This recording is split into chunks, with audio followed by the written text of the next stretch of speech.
ঠা ঠা রোদের দিন, গরমে হাঁসফাঁস অবস্থা। এমনই দিনে মসজিদের পরিবর্তে সড়কে নামাজ আদায় করতে হলো মুসল্লিদের। শুক্রবার দুপুরে প্রখর রোদ মাথায় নিয়ে সড়কে জড়ো হন মুসল্লিরা। সারি বেঁধে বসেন খোলা আকাশের নিচে। সামনেই দাঁড়ানো মসজিদের ইমাম, তার মনোযোগ খুতবায়। তারপর শুরু হয় জুমার নামাজ।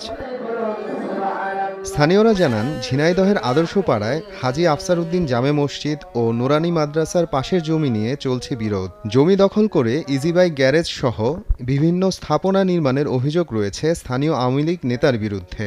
সেই বিরোধ নিষ্পত্তি করতেই বিরোধপূর্ণ দাগের উপর ১৪৪ ধারা জারি করেন বিজ্ঞ আদালত। একই দাগে মসজিদ ও মাদ্রাসা থাকায় বন্ধ রয়েছে ধর্মীয় প্রতিষ্ঠান দুটি।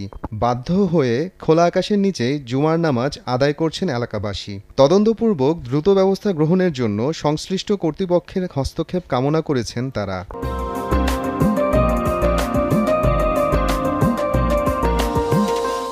কাঙাল হায়দার এখানের কোনো কর্তৃত্ব নাই, তার কোনো টাকা পয়সা বা কোনো কিছু নাই। সে জোরপূর্বক জোর করে এই মসজিদ এবং মাদ্রাসা দখল করে নিয়েছে। আজকে শুক্রবার একটা দিন, এই দিনে আমাদের একটা ঈদের দিন, আর এই দিনে আমরা রাস্তায় নামাজ পড়তে, এটা কেমন দেখা যায়?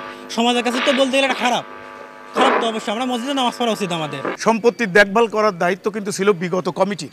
এই বিগত কমিটির কাছ থেকে জোরপূর্বক সে এই জায়গায় তার অবৈধ স্থাপনা করেছে। কোর্টের থেকে একটা নোটিশ পাঠাইছে যে অত্র এলাকায় শান্তি শৃঙ্খলা বজায় রেখে কোর্টের পরবর্তী আদেশ না পাওয়া পর্যন্ত এই অবস্থায় আপনারা ওখানে পরিচালনা করবেন, যেন কোনো গোলযোগ অশান্তি না হয়। ঝিনাইদহের আদর্শপাড়ার হাজী আফসার উদ্দিন জামে মসজিদে জুমার নামাজ আদায় করেন ২০০ জনের বেশি মুসল্লি।